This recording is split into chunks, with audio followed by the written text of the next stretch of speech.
अभिनंदन करती हूँ अपने YouTube चैनल पर। तो मित्रों, आज हम सुनेंगे पुरुषोत्तम मास महात्म्य कथा का द्वितीय अध्याय। तो चलिए कथा को प्रारंभ करते हैं। एक बार प्रेम से बोलिए विष्णु भगवान की जय। सूत जी बोले, राजा परीक्षित के पूछने पर भगवान शुक्र द्वारा कथित परम पुण्यप्रद श्रीमद् भागवत शुकदेव जी के प्रसाद से सुनकर और अनंतर राजा का मोक्ष भी देखकर अब यहाँ यज्ञ करने को उद्धत ब्राह्मणों को देखने के लिए मैं आया हूँ और यहाँ यज्ञ में दीक्षा लिए हुए ब्राह्मणों का दर्शन कर मैं कृतार्थ हुआ।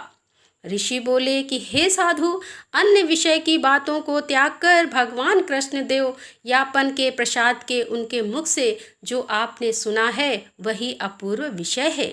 हे सूत जी, आप हम लोगों से कहिए कि हे महाभागा, संसार में जिससे परे कोई सार नहीं, ऐसी मन को प्रसन्न करने वाली और जो सुधा से भी अधिकतर हितकर है, ऐसी पुण्य कथा हम लोगों को सुनाइए। तब सूत जी बोले कि विलोम ब्राह्मण के चरु में क्षत्रिय का चरु मिल जाने से उत्पन्न होने पर भी मैं धन्य हूँ, जो श्रेष्ठ पुरुष भी आप लोग मुझसे पूछ रहे हैं। भगवान व्यास के मुख से जो मैंने सुना वह यथा ज्ञान मैं कहता हूँ। एक समय नारद मुनि नर नारायण के आश्रम में गए, जो आश्रम बहुत से तपस्वियों, सिद्धों तथा देवताओं से भी युक्त है और बैर, बहेड़ा, आंवला, बेल, आम, अमड़ा, कैथ, जामुन, कंदाम्बी और उनके अनेक वृक्षों से सुशोभित है।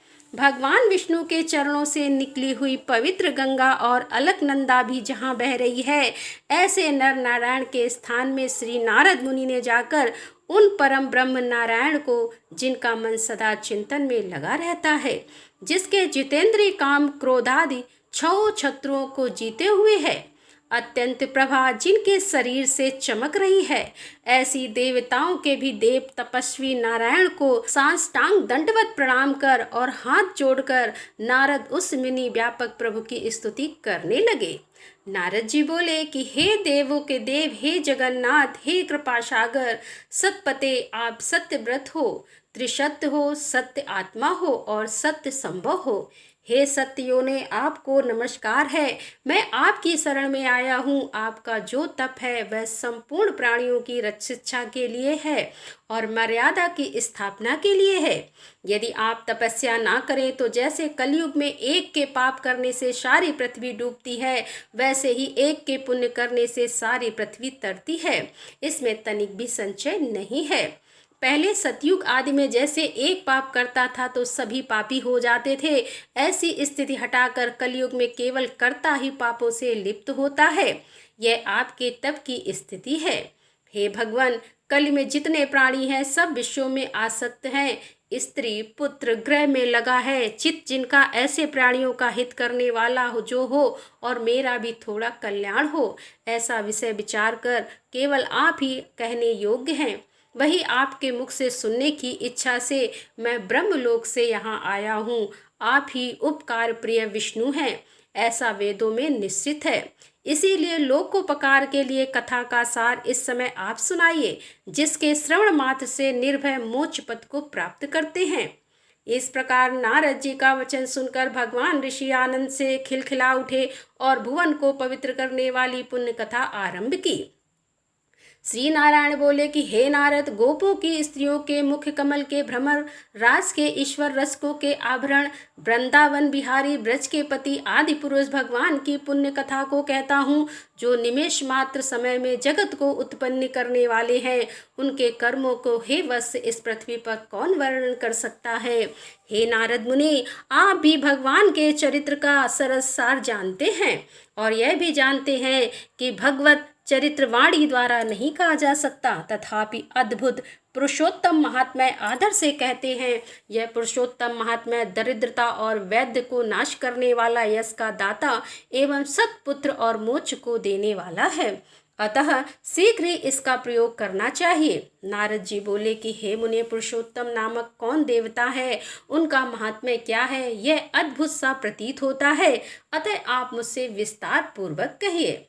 तब सूत जी बोले कि श्री नारद का वचन सुन नारायण क्षण माले कि पुरुषोत्तम यह मास का नाम जो पड़ा है वह भी कारण से युक्त पुरुषोत्तम मास के स्वामी दयासागर पुरुषोत्तम ही हैं। इसीलिए ऋषिगण इसको पुरुषोत्तम मास कहते हैं।